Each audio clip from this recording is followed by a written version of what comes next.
So Kant has an argument where he tries to show that what it is to act freely is essentially the same as what it is to act morally. So, in other words, he tries to justify certain moral claims by saying that if you aim to act freely, and really, if you just aim to act at all, you'll be committed to those sorts of claims. So, what seems to be going on there is that Kant is trying to articulate something about the structure of free agency, what it is to act freely. And he thinks that when you really understand what it is to act freely, you see that there's an equivalence between acting freely and acting morally. So in general, what seems to be going on there is that he's looking at the structure of action and trying to argue that properly understood, you can derive some normative conclusions from it. And that's with the Kantian tradition, that's based on, the way I've heard it explained is being a coherent being, so to speak, of acting in That's a right. rational way, so that the principles upon which you act are not self-contradictory or unreasonable. Exactly. Yeah, that's it. Okay. So he And that, thinks that oh, go ahead. Yeah. oh no, you can go on. Yeah, I mean, so Kant's basic argument is that any way of acting that's non-contradictory is going to turn out to be a type of free action, and that's going to turn out to be a type of moral action. So he's especially interested in the idea that he thinks that if I try to will things, or to put that in more contemporary terminology, if I try to do something, if I intend to do something, and if it turns out that my intention cannot be coherently universalized, in the sense that it wouldn't make sense or wouldn't be possible for everyone to exhibit that intention, then Kant thinks that that entails that my intention is contradictory. And he thinks he can extract some ethical conclusions from it. I mean, the argument is very controversial. I personally don't think that it works, but there have been generations of commentators on Kant who try to figure out Right. exactly how that argument's supposed to go. Right. And so it's Velleman, David Velleman and Christine Mm, Korsgaard, who are yeah. the main figures who are Mm, working off of Kant's work to put forward this idea of a yeah. Kantian moral framework that then is explained through constitutivism. Mm, And I guess I know you criticize or you kind of critique their arguments in your book, or one of your books. Um, I guess maybe I can. This is sort of an open-ended question. What do you think? What is your appeal to Nietzsche and his ideas? What problem does that solve that you think was maybe lacking with Korsgaard and Velleman? yeah. So I think the problem with both of their theories is, well, I mean, in short, that neither of them actually work. So Korsgaard's theory is very close to Kant's. She basically thinks that Kant is right, and she tries to give a new presentation of Kant's argument that makes it more explicitly linked to analyzing constitutive features of agency, but it's basically just Kant's argument. Now, I think, and a lot of other people think as well, that there's a flaw in Kant's argument. The basic flaw is that you might think that you can't really get much content out of the formula that Kant associates with free or rational agency. So it's basically what you were alluding to earlier. He thinks that you have to think about whether your intention can be universalized. Hmm. And he basically thinks that any actions that count as immoral are going to be the ones that can't be universalized. That gets into a lot of trouble. Like, I mean, it seems like there are lots of actions that cannot be universalized, but that are perfectly fine, morally speaking, and vice versa. It Could you seems like give an there are lots of. example of one? Oh, sure. So so it seems like any action that depends for achieving its aim on not everyone doing that type of action will be I ruled out see. by Kant's formula. So let me give you an example. So if I say that my intention is to drive to the center of Boston at 5 p.m. tomorrow, I can do that. That seems perfectly fine, right?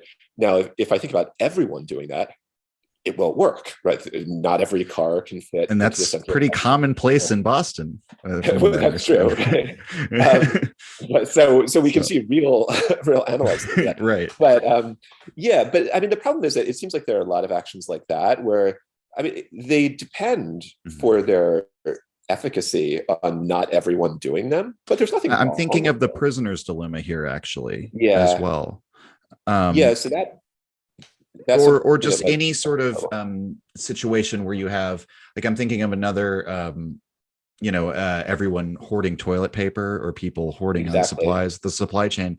Now, I'm not advocating that anyone go out and hoard things, but I could imagine a situation like if you received information from the future that you know for a fact, there's going to be no food on the shelves next week. Let's say you have a friend who works for the government and somehow you know this.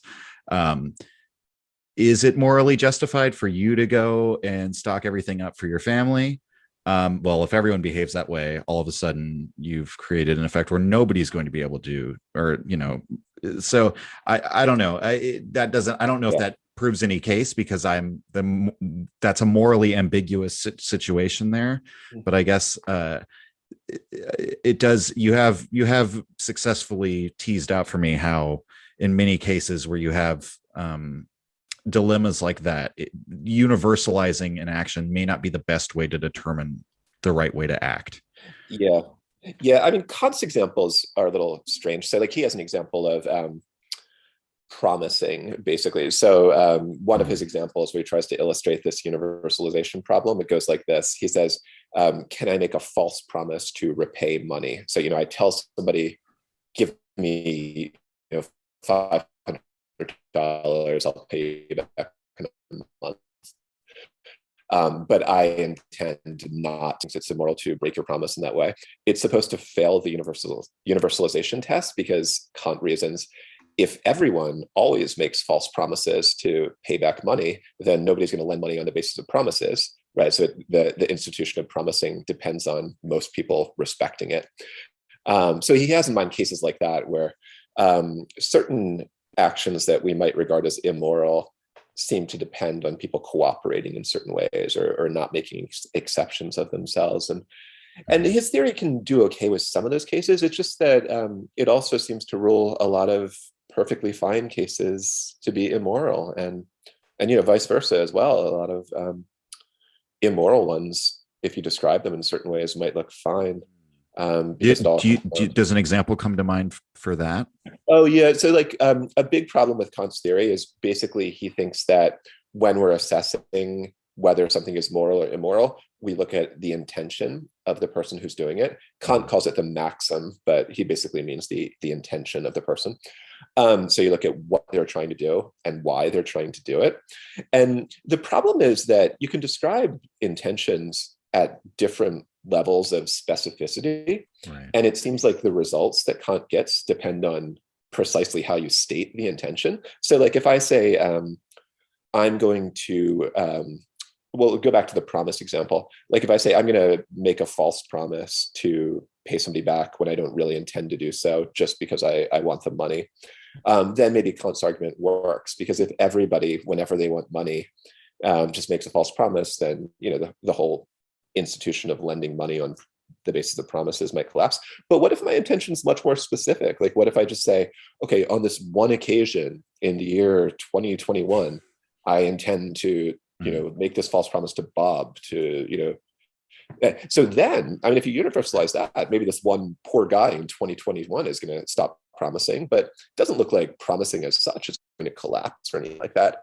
So that would be a case where by redescribing your action in a certain way, it might look like Kant can no longer say that it's immoral, Right. or just, Or we could basically even, just any very specific one. Yeah, go right. ahead. I was just going to interject quickly. We could even say in a situation where, it's always more immoral to lie, but what if you're an intelligence agent captured during World War II? Yeah, And things of that nature, where you might say, well, that's not an ordinary circumstance that you would find yourself in.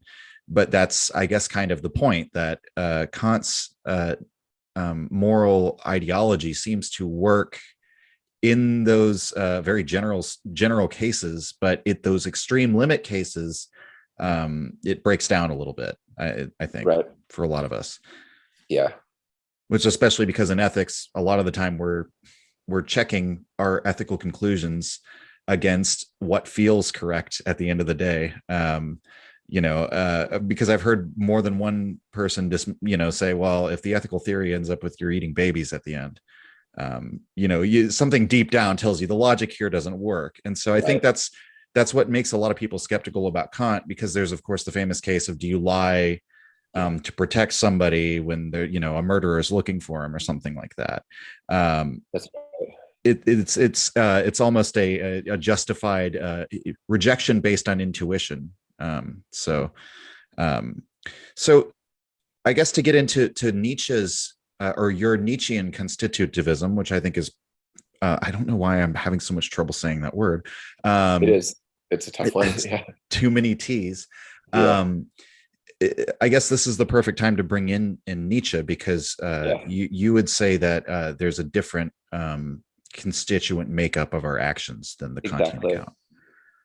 Yeah. So, I mean, one way of looking at it is as a matter of interpreting what Nietzsche says in the text. And another way of looking at it is just solving this ethical problem that we might want some kind of foundation for an ethical theory. So to start with a text-based point, so Nietzsche is always evaluating things in his texts, right? So he will vehemently condemn Christianity or democracy or the drive for equality.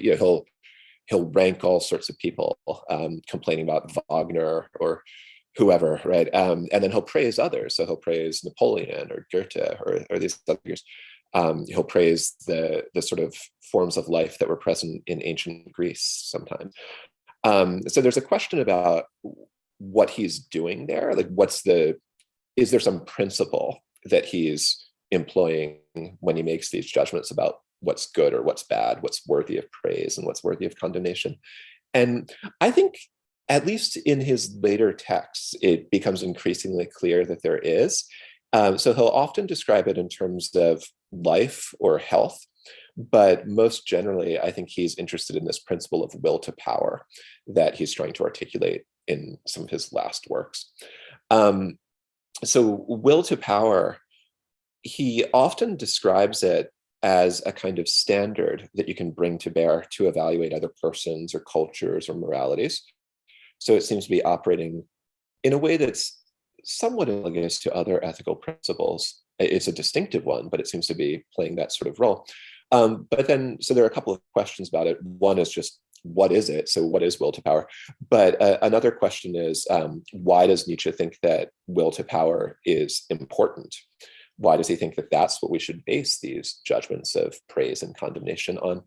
And I think what he's doing there is he's trying to argue that if you look at the structure of action, he'll often say the structure of willing, then you find that it has a certain kind of constitution. It has certain features that he thinks are always going to be present, namely this sort of drive toward power.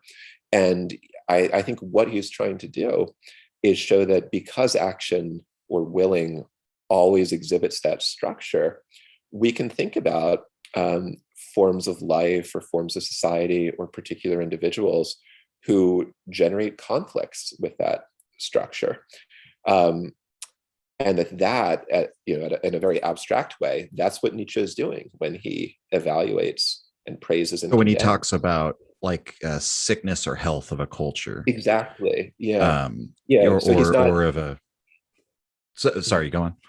Oh yeah, yeah. So when he talks about sickness and health, it's clear that he has something special in mind there. Right? He says that Christianity makes us sick, but he doesn't mean that it makes us catch pneumonia or something like that, right? So Right. sickness and health, there's something philosophically rich going on there. And I think that when he analyzes those notions of sickness and health, what he always comes back to is this talk of will to power. So the healthy individual is going to be one who grows in power over time. Mm-hmm. The sickly individual is going to be undermining power in some way, or is going to have some kind of conflict within themselves or within their actions.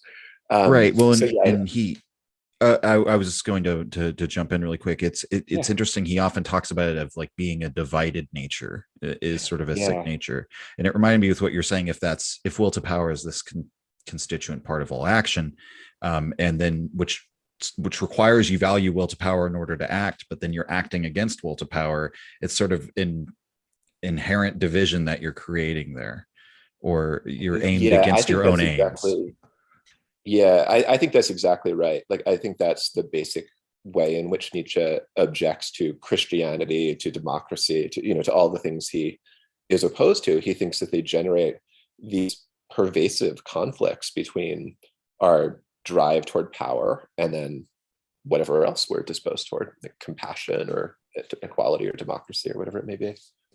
Mhm. So I guess to then pick up there, how does that differ with the Kantian account? Is it in, or what Yeah. would you say? Is there like some essential difference or way of contrasting them? Yeah, there are a couple. So one is just that the feature that's said to be constitutive of action is very different in the two cases, right? So for Nietzsche, it's will to power. Kant doesn't recognize anything like that. For Kant, it's something like an aspiration to universality or to Mhm. rationality. So there's that difference. There's also, I think, a difference in what Nietzsche and Kant envision their theories doing. So Kant thinks that his theory basically justifies ordinary morality. So, so Kant writes this book, The Metaphysics of Morals, and he basically argues that, with a few exceptions, he sees his theory as supporting Christian moral intuitions, like Mhm. the sort of intuitions that would be dominant in a Christian society, basically. Um, he thinks he gets all of that out of this moral principle. Nietzsche, of course, is very different. He's very revisionary. So he thinks that, will to power, if properly understood, would undermine a lot of our most dominant values, right? So he thinks that Christianity, equality, ideas of human dignity, compassion, things like this are all to some extent in conflict with will to power. So the theories are going to have very different implications. Also, I think there are a couple of other differences. So I think Nietzsche's account fits much better with a richer psychological picture that emphasizes the role of unconscious motivation. So Kant is primarily focused on deliberation, really. He thinks about self-conscious people explicitly thinking about what they should do and weighing one action against another and so forth. But very little of our action takes that form. I mean, it's once in a while we sort of stand back and think self-consciously about whether we have more reason to do this or that. But most of the time we act much more habitually and automatically than that. And Right. I think Nietzsche's much more attuned to that dynamic, and his theory fits much better with it. That I was hoping you would go there because that to me has always been one of the most fascinating elements of Nietzsche.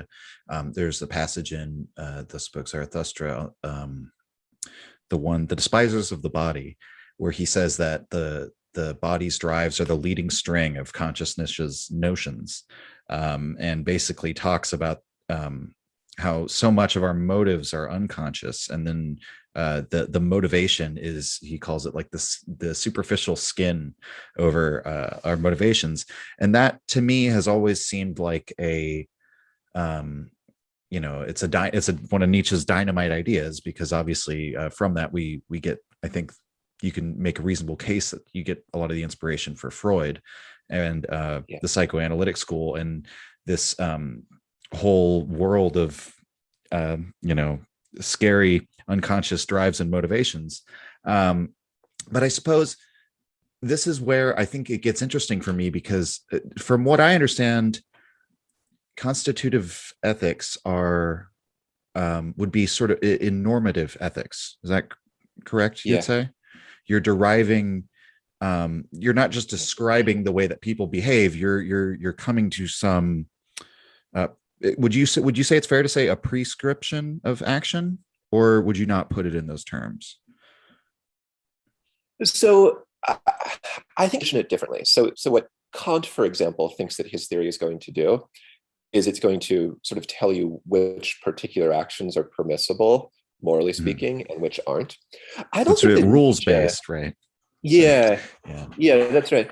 I don't think that Nietzsche is trying to do that, really. So I don't think that Nietzsche envisions people thinking about will to power and deciding whether to perform particular actions on that basis. He seems to be much more interested in these more global assessments of people's character, of certain cultural phenomena, of like deep-seated values. So I do think he thinks it's prescriptive in the sense that you engage in these critiques of dominant values and of like cultural norms and so forth. And that would definitely impact your actions if you're convinced by it. But it wouldn't be impacting it because like at each moment you'd be standing back and deliberating about whether, one action is more in conformity with power or another. Right. It would rather be something that could happen more organically as a result of your coming to accept different kinds of values or different kinds of norms. Okay. I guess where I'm kind of trying to get to with just this line of questions is I just have this inkling that in normative ethics, it's sort of the coin of the realm to have derive some ought, if you know what I'm saying. And I guess I'm wondering, is there some sort of inherent difficulty in the idea that if action is something that is more habitual and more unconscious than maybe we like to give our unconscious credit for, does that present a problem for practical ethics stemming from some sort of constitutivist theory? Yeah, so I don't think it is a problem. So I think if I were saying that Nietzsche is trying to be like Kant, for example, if I were saying that Nietzsche is trying to develop this ethical theory where it's supposed to be applicable when we engage in self-conscious deliberation and explicitly think about what to do and so forth, then that would definitely conflict with Nietzsche's theories about action. But I see it as operating very differently. So maybe an example would help. Like imagine somebody who like grows up in a deeply religious context and internalizes, let's say, pretty fundamentalist values. So they think that like premarital sex is sinful and things like this, right? And then that structures their day-to-day actions, right? Even when they're not deliberating about it, that will influence how they interact with other people, what they're attracted to, what they feel guilty about, stuff like that. But then imagine at a certain point they come to reject those values. They think about whether they have good reason for accepting them or whether they believe in God or something like that, and they come to reject the religion. And then we think about what happens like, a year or so after that. The person might not be explicitly thinking about values or reasons or principles or anything like that, but they're going to engage with the world very differently, right? Like the situations that formerly would have produced guilt and shame and stuff like that, maybe they no longer will. The things they're attracted to might be very different. The actions they perform might be very different, not because they're sort of self-consciously taking that into account, but because of some of the unconscious motivations and drives and so forth have been reconfigured because of the change in values. So I think that Nietzsche is looking for something like that. He thinks that we could think about will to power. We can think about problems that he thinks arise with a lot of the values that we accept. And then if we really take that seriously and critique these values and actually change the values, then all of that might happen self-consciously. All of that might happen while you're like reading Nietzsche's books and reflecting on philosophy and stuff like that. But what he's really hoping for is something to come out of that. He's hoping for that to change your day-to-day interactions and our culture's day-to-day interactions. And that's where the change in our unconscious emotions and drives and motivations and so forth would come into play. Thank you for listening to that clip from the Nietzsche podcast. Please like and subscribe if you like what you hear. It really helps the channel out. And I post full episodes from the podcast here, as well as a lot of other content. You can also check it out on Spotify and Anchor.